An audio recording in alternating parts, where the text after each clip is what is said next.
تحبين ياسر القحطاني؟ اكيد. كثير؟ ايه. قديش؟ كان قحطاني، انا قحطانية وكل. تحبين عشان قحطاني بس؟ ولد خالتي اسمه، ولد عمتي اسمه ياسر. هو ياسر قحطاني. بس اسباب عائليه، ما في عشان تحبين الهلال وتحبين ياسر؟ يتشجع الهلال. طيب معي الحقيقه الكابتن الكبير ياسر القحطاني. ياسر مساك الله بالخير. مساكم الله بالخير جميع. اخوي علي، وانا سعيد جدا في تواجدي في مثل هذا البرنامج اللي يبحث عنه الجميع تحت قيادتك، وانت خير من يمثل اعلامينا. الله يسلمك. وايضا بحضور حبيبه قلبي نجد ووالد نجد الكريم. الله يسلمك كابتن، واول شيء الف سلامه، وان شاء الله ترجع لنا يعني كما انت وكما كنت، وانت دائم مثال للاعب السعودي المميز اللي يصنع الانجازات بالافعال وليس بالكلام. تتذكر اول مره قابلت نجد؟ وش اكثر شيء لفت انتباهك فيها؟ اول شيء الله يسلم عمرك.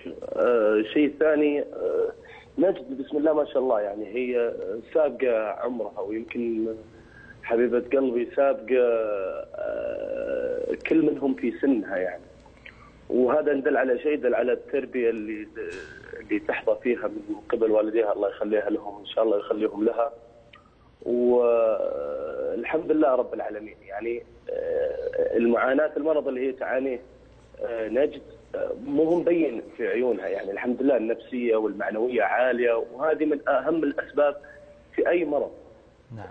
كل ما كانت النفسيه افضل، كل ما كان ان شاء الله نتيجه الشفاء ان شاء الله تكون اكبر واسرع.